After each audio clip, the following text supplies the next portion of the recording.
نحمده ونصلي على رسوله الكريم اما بعد فاعوذ باللہ من الشیطان الرجیم بسم اللہ الرحمن الرحیم۔ آج ہمارے فرض علوم کورس کا لیکچر نمبر 9 ہے، پیج نمبر 109۔ دوزخ کا بیان چل رہا ہے۔ سوال یہ ہے کہ جہنم میں کس قسم کے عذاب ہوں گے؟ اللہ اکبر، کس طرح سے عذابات دیے جائیں گے، اس کی کیفیت کیا ہوگی؟ یہ اس میں سوال میں ساری چیزیں آ جاتی ہیں، یعنی اب اس کا جو جواب ہوگا تو اس میں اس کی تفصیلات بھی بیان کی جائیں گی۔ اس میں طرح طرح کے عذاب ہوں گے۔ لوہے کے ایسے بھاری کرزوں سے فرشتے ماریں گے کہ اگر کوئی کرز زمین پر رکھ دیا جائے تو تمام جن و انس جمع ہو کر اس کو اٹھا نہیں سکتے، یعنی اتنے وہ وزنی ہوں گے، جس طرح ہتھوڑا ہوتا ہے اس طرح کے وہ ہوں گے، اور ان کے ذریعے جو ہے فرشتے عذاب دیں گے، ماریں گے وہ۔ اللہ اکبر۔ بختی اونٹ کی گردن برابر بچھو، بڑے بڑے، اور اللہ عز و جل جانے جس قدر بڑے سانپ کہ اگر ایک مرتبہ کاٹ لیں تو اس کی سوزش، درد، بے چینی 1000 برس تک رہے، اس کیفیت کے وہ سانپ ہوں گے۔ تیل کی جلی ہوئی تل چھٹ کی مثل سخت کھولتا پانی پینے کو دیا جائے گا کہ منہ کے قریب ہوتے ہی اس کی تیزی سے چہرے کی کھال گر جائے گی، سر پر گرم پانی بہا دیا جائے گا۔ اللہ اکبر۔ جہنمیوں کے بدن سے جو پیپ بہے گی یعنی نکلے گی وہ پلائی جائے گی۔ خاردار تھوڑ کھانے کو دیا جائے گا، یعنی کانٹے دار۔ اللہ اکبر۔ دیکھیں نا، کڑوا شربت ہو تو پیا نہیں جاتا دنیا میں، تو اپنی ہی پیپ جو جہنمیوں کے بدن سے نکلے گی وہی ان کو کہا جائے گا کہ اب اس کو پیو۔ اللہ اکبر۔ اس سے بڑی اور کیا سزا ہوگی؟ اللہ اکبر۔ فرمایا کہ وہ ایسا ہوگا کہ اگر اس کا ایک قطرہ دنیا میں آئے تو اس کی سوزش و بدبو تمام اہل دنیا کی معیشت برباد کر دے، اور وہ گلے میں جا کر پھندا ڈالے گا، اس کے اتارنے کے لیے پانی مانگیں گے۔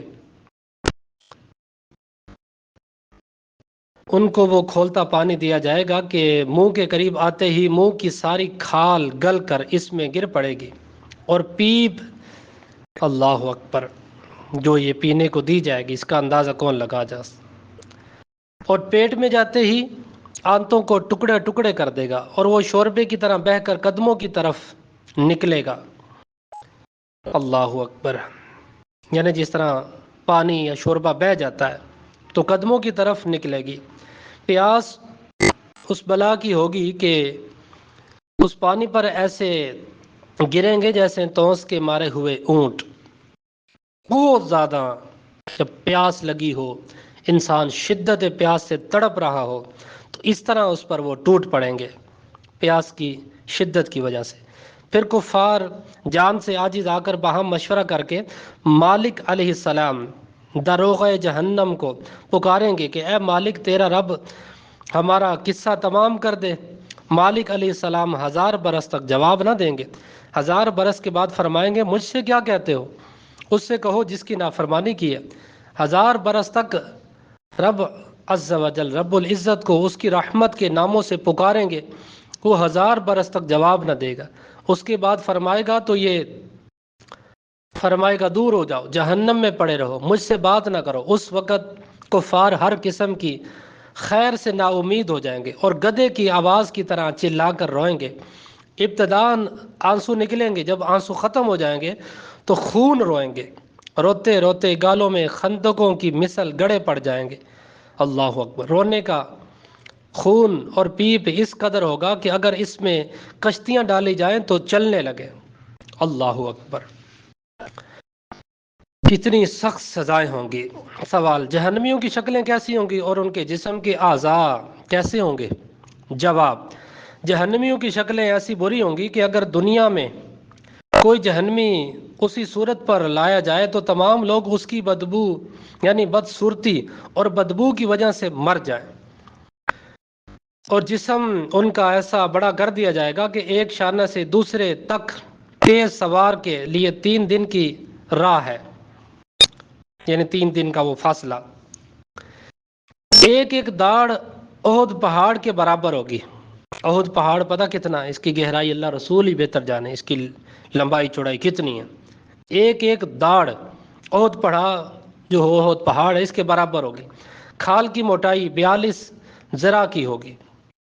زبان 1 کوس 2 کوس منہ سے باہر گھسٹتی ہوگی کہ لوگ اس کو روندیں گے۔ بیٹھنے کی جگہ اتنی ہوگی جیسے مکہ سے مدینہ تک۔ وہ جہنم میں جو ہے منہ سکوڑے ہوں گے کہ اوپر کا ہونٹ سمٹ کر بیچ سر کو پہنچ جائے گا اور نیچے کا لٹکن ناف کو آ لگے گا۔ اللہ اکبر! اس سے بڑا سخت عذاب اور کیا ہوگا؟ ان مضامین میں یہ بھی معلوم ہوتا ہے کہ کفار کی شکل جہنم میں انسانی شکل نہ ہوگی، کہ یہ شکل احسن تقویم ہے، اللہ تعالیٰ کو پسند ہے جو انسان کی شکل ہے نا، چہرہ انسان کا غیر اللہ تعالیٰ نے بنایا۔ تو جہنم میں کفار کی شکلیں ایسی نہیں ہوں گی، ظاہر کوئی خوبصورت ہے اس طرح نہیں ہوں گی، بلکہ بگڑ جائیں گی۔ اور یہ اللہ عز و جل کو محبوب ہے کہ اس کے محبوب کی شکل سے مشابہ ہے۔ بلکہ جہنمیوں کا وہ حلیہ جو اوپر مذکور ہوا، جہنم کے اندر آخر میں کفار کے ساتھ کیا ہوگا؟ جواب: آخر میں کفار کے لیے یہ ہوگا کہ اس کے قد برابر آگ کے صندوق میں اسے بند کریں گے، پھر اس میں آگ بھڑکائیں گے اور آگ کا کفل کہتے ہیں تالے کو، تالا لگایا جائے گا۔ پھر یہ صندوق آگ کے دوسرے صندوق میں رکھا جائے گا اور ان دونوں کے درمیان آگ جلائی جائے گی اور اس میں بھی آگ کا کفل لگایا جائے گا۔ پھر اسی طرح اس کو بھی ایک اور صندوق میں رکھ کر اور آگ کا کفل لگا کر آگ میں ڈال دیا جائے گا۔ تو اب ہر کافر یہ سمجھے گا کہ اس کے سوا اب کوئی آگ میں نہ رہا، اور یہ عذاب بالائے عذاب ہے اور اب ہمیشہ اس کے لیے عذاب ہے۔ جب سب جنتی جنت میں داخل ہوں گے اور جہنم میں صرف وہی رہ جائیں گے جن کو ہمیشہ کے لیے اس میں رہنا ہے، اس وقت جنت و دوزخ کے درمیان موت کو مینڈے کی طرح لا کر کھڑا کریں گے۔ اب یہ موت کا بیان ہو رہا ہے کہ جو موت ہے نا، جنت میں موت کو بھی موت آ جائے گی۔ اللہ اکبر! یعنی جس طرح ہم کہتے ہیں نا کہ جنت میں موت نہیں ہے، تو اسی صورت میں ہے کہ اس سے پہلے ہی موت کو ذبح کر دیا جائے گا۔ تو جنت میں جو رہے گا پھر وہ ہمیشہ رہے گا۔ اللہ اکبر! جنت و دوزخ کے درمیان موت کو مینڈے کی طرح لا کر کھڑا کریں گے، پھر منادی جنت والوں کو پکارے گا، وہ دوڑتے ہوئے جھانکیں گے کہ کہیں ایسا نہ ہو کہ یہاں سے نکلنے کا حکم ہو۔ پھر جہنمیوں کو پکارے گا، وہ خوش ہوتے جھانکیں گے، وہ خوش ہوتے ہوئے کس طرح جھانکیں گے کہ شاید اس مصیبت سے رہائی ہو جائے۔ پھر ان سب سے پوچھے گا کہ اسے پہچانتے ہو؟ سب کہیں گے ہاں یہ موت ہے، اور وہ ذبح کر دی جائے گی اور کہے گا اے اہل جنت ہمیشگی ہے، اب مرنا نہیں ہے، اور اے اہل نار یعنی دوزخیوں کو کہا جائے گا ہمیشگی ہے، اب موت نہیں ہے۔ اس وقت ان کے لیے خوشی پر خوشی اور ان کے لیے غم بالائے غم، یعنی جو جنت میں ہوں گے ظاہر ہے وہ خوش ہوں گے، ان کے لیے خوشی خوشی، اور جو دوزخ میں ہوں گے پھر ان کے لیے غم بالائے غم، حسرت ہی حسرت۔ اللہ اکبر! تو یہ جہنم کا مختصر بیان تھا۔ اس کے علاوہ بھی طرح طرح کے عذابات ہوں گے جن کو اللہ اور اس کا رسول ہی بہتر جانتے ہیں۔ آگے ہے جی تقدیر کا بیان، پیج نمبر 113۔ تقدیر کیا ہے؟ جواب: جیسا ہونے والا تھا اور جیسا کرنے والا تھا اللہ تعالیٰ نے اپنے علم سے جانا، ویسا ہی لکھ دیا، اسے تقدیر کہتے ہیں۔ سوال: کیا اللہ تعالیٰ کے علم یا لکھ دینے سے انسان کو مجبور کر دیا ہے؟ جواب: ایسا نہیں ہے کہ جیسا اس نے لکھ دیا ویسا ہم کو کرنا پڑتا ہے، بلکہ جیسا ہم کرنے والے تھے ویسا اس نے لکھ دیا۔ زید کے ذمہ برائی لکھی اس لیے کہ زید برائی کرنے والا تھا، اگر زید بھلائی کرنے والا ہوتا تو وہ اس کے لیے بھلائی لکھتا، تو اس کے علم یا اس کے لکھ دینے سے کسی کو مجبور نہیں کر دیا۔ اس کو سادے لفظوں میں یوں سمجھ لینا، بہت سارے لوگ اس بارے میں طرح طرح کے سوالات کرتے ہیں کہ بھی ہم برائی کرتے ہیں تو اللہ تعالیٰ کو جب پتہ تھا اس نے برائی کرنی ہے تو اللہ تعالیٰ اچھائی لکھ دیتا۔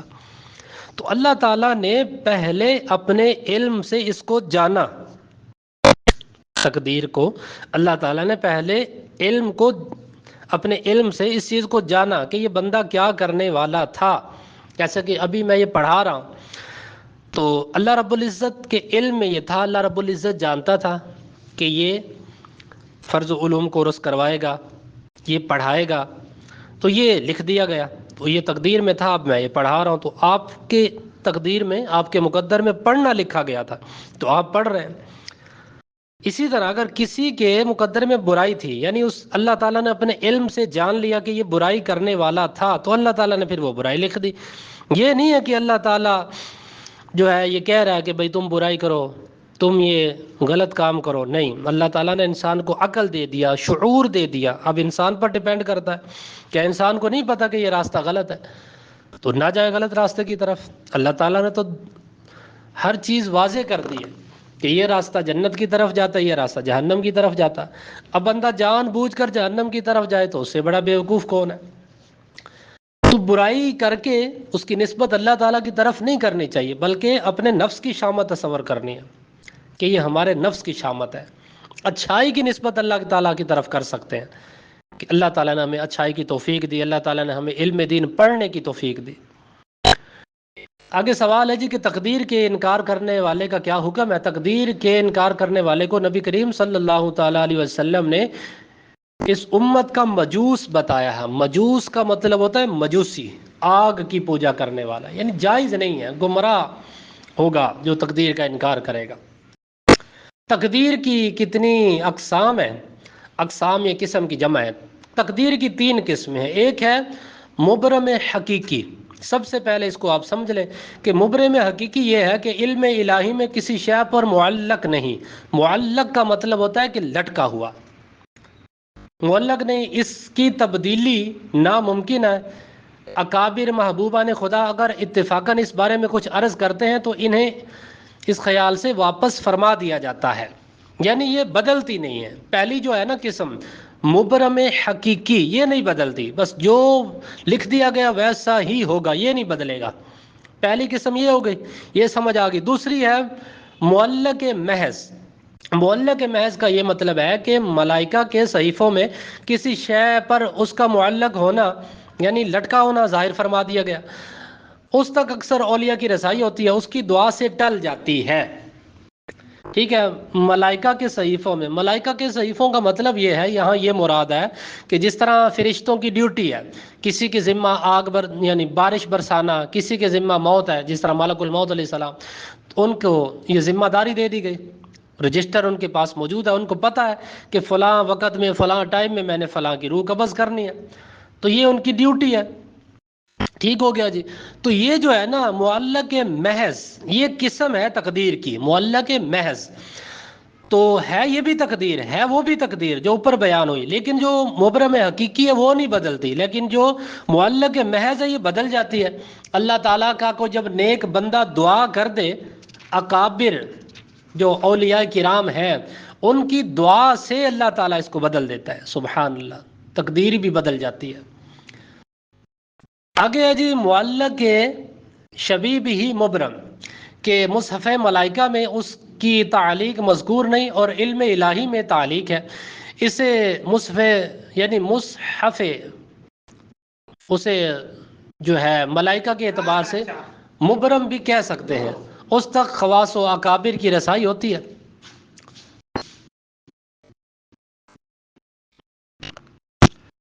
اس حوالے سے ہے نا کہ حضور سیدنا غوث اعظم رحمۃ اللہ تعالی علیہ اسی کو فرماتے ہیں کہ میں قضائے مبرم کو رد کر دیتا ہوں۔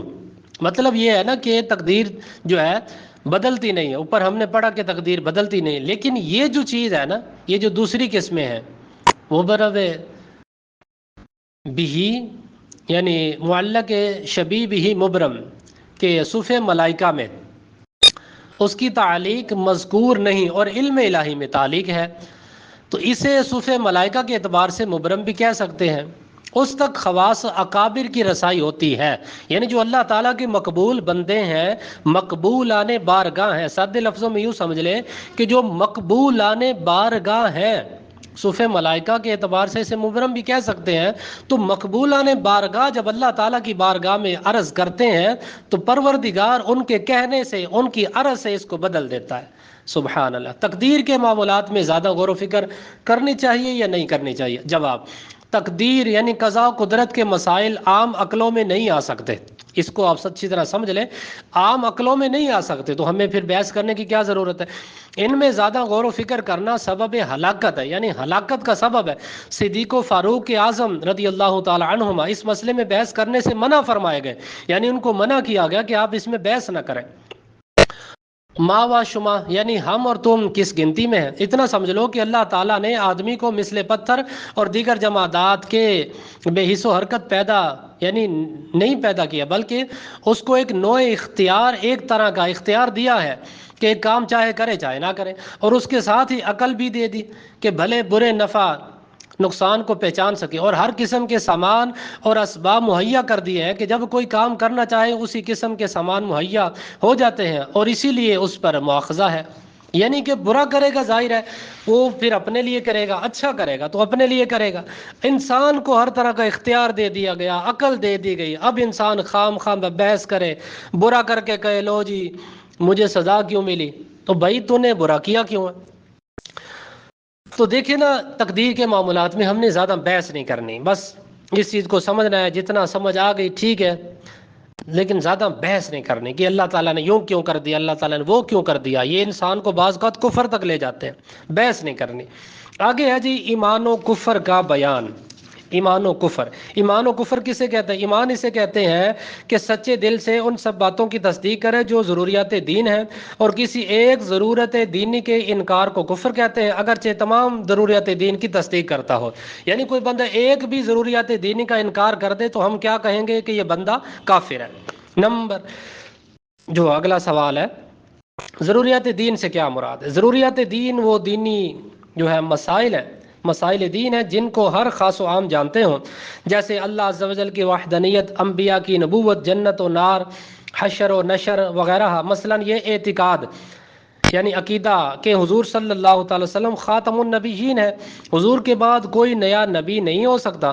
عوام سے مراد وہ مسلمان ہے جو طبقہ علماء میں نہ شمار کیے جاتے ہوں، مگر علماء کی صحبت سے شرف یاب ہوں اور مسائل علمیہ سے ذوق رکھتے ہوں، نہ وہ کہ جو جنگل اور پہاڑوں کے رہنے والوں ہوں، جو کلمہ بھی صحیح نہیں پڑھ سکتے، کہ ایسے لوگوں کا ضروریات دین سے ناواقف ہونا اس ضروری کو غیر ضروری نہ کر دے گا۔ البتہ ان کے مسلمان ہونے کے لیے یہ بات ضروری ہے کہ ضروریات دین کے منکر نہ ہو، اور یہ اعتقاد رکھتے ہوں کہ اسلام میں جو کچھ ہے حق ہے، سب پر اجمالاً ایمان لائے ہوئے ہوں۔ ٹھیک ہو گیا جی۔ جو بندہ اب دیہات میں ہے، بالکل وہ جہالت کی زندگی گزار رہا ہے، ٹھیک ہے، تو ہم اس کو یہ نہیں کہیں گے کہ یہ بندہ کافر ہے۔ اب دیکھیں نا، اب اس کو بیچارے کوئی چیز کا علم ہی نہیں ہے، ضروریات دینی ایک چیز ہے اس کو علم ہی نہیں ہے، تو ہم اس کو کیا کہیں گے کہ یہ کافر ہے؟ نہیں، اس کے اوپر کوئی اس طرح کا حکم نہیں لگے گا۔ ہاں یہ ضروری ہے کہ جو کچھ اس تک پہنچا تو اس کے لیے ضروری ہے کہ ان چیزوں پر ایمان رکھے کہ جو بھی ضروریات دین ہے میں سب کے اوپر ایمان رکھتا ہوں، عقیدہ رکھتا ہوں، تو ان چیزوں کو سمجھے۔ دیکھو نا، اب تو ویسے جدید دور ہے، تو یہ دیہاتی لوگوں کو بھی، جنگلوں میں رہنے والے، ڈیروں میں رہنے والے، ان لوگوں کو بھی کچھ سوچنا چاہیے۔